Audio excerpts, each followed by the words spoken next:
Shalom, good evening. This is TV7 Israel News broadcast to you from Jerusalem, and in today's top stories. The Israeli Air Force conducted an intensive bombardment of Syrian military installations last night as part of a retaliatory response for an unidentified Syrian cell that sought to plant explosive devices along the border with Israel a day prior. The Israeli Air Force concluded a joint exercise with the U.S. Air Force's Central Command dubbed Enduring Lightning II, in which F-35 squadrons from both militaries trained to deal with various aerial and ground strategic threats. Iranian Supreme Leader Ayatollah Ali Khamenei has publicly ruled out any negotiations with the United States over the Islamic Republic's nuclear and ballistic missile programs.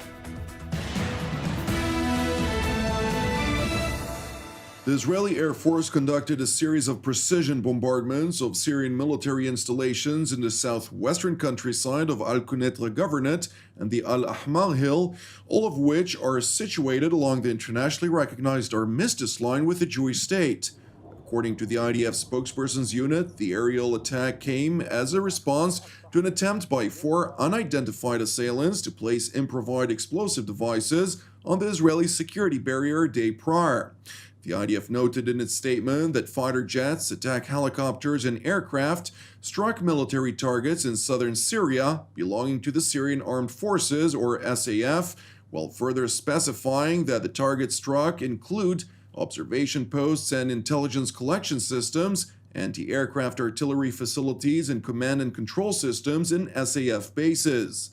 The Israeli military's statement also reiterated once again that the IDF holds the Syrian government responsible for all activities on Syrian soil and will continue operating with determination against any violation of Israeli sovereignty. In tandem, Syrian military sources confirmed that the Israeli aerial bombardment took place 40 minutes after 10 o'clock p.m., which resulted in some material losses after the Syrian aerial defense array failed to intercept the numerous incoming precision-guided projectiles. It remains unclear whether there were any Syrian casualties as a result of the Israeli retaliatory attack. Meanwhile, in eastern Syria, unidentified aircraft conducted intensive aerial bombardments targeting Iranian positions in the eastern countryside of Deir ez-Zor Governorate. According to several reports that were corroborated by TV7, militant installations manned by Iranian proxy militias in the area near Al-Seka, Al-Bukamal, and the Imam Ali base sustained devastating damage, including at least 15 casualties that were classified by intelligence sources as non-Syrian operatives. Consequently, the London-based Syrian Observatory for Human Rights cited local sources as noting that military vehicles affiliated to the targeted forces have transported dead and injured militiamen to Iraq, while the Iranian forces in Al-Bukamal are now on high alert, amassing more troops. It is important to mention that while the targeted area of operations has been subject to past Israeli activities aimed at thwarting the Islamic Republic of Iran from entrenching militarily in Syria, the IDF spokesperson's unit did not confirm nor deny its involvement in response to TV7's request for comment. However, it is interesting to note that the Israeli Air Force concluded a joint exercise with the U.S. Air Force Central Command, dubbed Enduring Lightning II, which took place for the second time this year as part of the two forces' exercise program.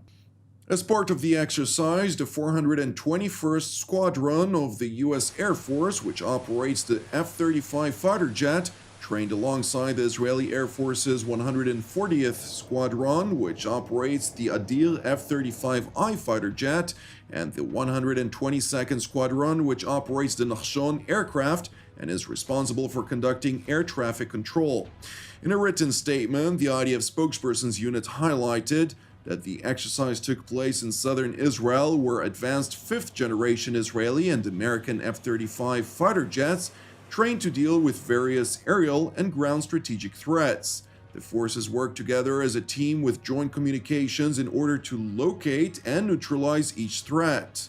The statement further stressed that the two air forces maintain close cooperation, including mutual learning and sharing of lessons learned.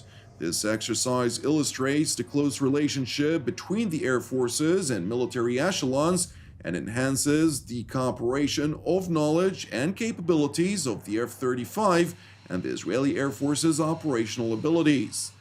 Meanwhile, Israeli Prime Minister Benjamin Netanyahu emphasized Jerusalem's resolve to do whatever necessary in order to defend the State of Israel.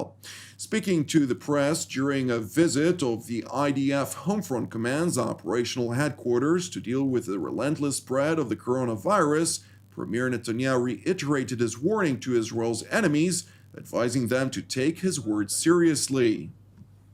אנחנו פגענו בחוליה ועכשיו פגענו גם במשלחים. אנחנו נעשה מה שאנחנו צריכים כדי להגן על עצמנו. אני מציע לכולם, לרבות חיזבאללה, לקחת את זה בחשבון. אלה לא אמירות סרק, אלא אמירות עם משקל כבד של מדינת ישראל וצה"ל. כדאי שיתייחסו לזה ברצינות. Israeli security officials informed TV7 that the level of preparedness along the northern front, including Lebanon in particular, remains high. They also reiterated that the security establishment leveled a warning to the Beirut government. Any attack against Israeli sovereignty, civilians or troops would elicit a retaliatory response that would devastate the state of Lebanon as a whole. Turning now to Tehran, where Iranian Supreme Leader Ayatollah Ali Khamenei ruled out any negotiations with the United States over the Islamic Republic's nuclear and ballistic missile programs after a number of statements by senior officials in both Washington and Tehran alluded to a window of diplomatic opportunity. Nevertheless, in a speech broadcast live on a regime television-controlled network, the Islamic Republic's supreme leader emphasized that other than the United States and Israel, he does not oppose negotiating with anyone, claiming it to be a matter of national honor. یعنی میگه شما امکانات دفاعیتون رو کنار بگذارید، شما اقتدار منطقه‌ایتون رو کنار بگذارید، شما قدرت ملیتون رو کنار بگذارید. خب اینا رو که نمیشه هیچ انسانی که با شرف هست در علاقمند به حفظ مصالح کشوره که زیر بار این حرفا نمیره. مذاکره یعنی اینی که بنده مخالفت میکنم با مذاکره معناش اینه. ولی ما با همه جای دنیا غیر از آمریکا و غیر از رژیم جعلی صهیونیست خب مذاکره میکنیم، با همه ارتباط داریم، مذاکره میکنیم، میشینیم پا میشیم، مشکلی نداریم. آمریکا مسئلهش اینه. Despite this refusal to abandon Tehran's nuclear ambitions and aggressive regional policies, Ayatollah Ali Khamenei claimed that the crippling sanctions regime imposed by the United States on the Islamic Republic was not only against his regime itself, but rather against the Iranian people. تحریمی که علیه ملت ایران آمریکایی‌ها به کار گرفتن قطعاً یک جنایته، یعنی در این تردیدی نیست، یک جنایت بزرگی است که اینا علیه یک ملت به کار میگیرن. حالا ظاهرش این است که علیه نظام جمهوری اسلامی است، اما در واقع علیه همه ملت ایران این جنایت رو دارن اینا انجام میدن. مشکل آمریکا اینه که نمیتوانه ما رو حذف کنه، نمیتوانه ما رو تسلیم کنه. The Islamic Republic Supreme Leader further claimed that the United States and its institutions will ultimately be subdued by domestic unrest, yet stopped short from elaborating on possible Iranian involvement. آمریکایی‌ها دنبال پیدا کردن دشمنن، گاهی اسم ایران میارن، گاهی اسم چین میارن، گاهی اسم روسیه رو میارن. دشمن میخوان درست کنن. به نظر من آمریکا دشمنی بزرگتر از ملت خودش نداره. الان رژیم آمریکا بزرگترین دشمنش ملت آمریکا، دنبال دشمن دیگه نگرده. همین دشمن هم هست که این رژیم رو به زانو در خواهد آورد. It is important to mention that the remarks by the Iranian Supreme Leader were made a day after U.S. Secretary of State Mike Pompeo asserted in a testimony to the Senate Foreign Relations Committee that despite the voiced rhetoric in Tehran, the Islamic Republic is an aggressor, not a victim.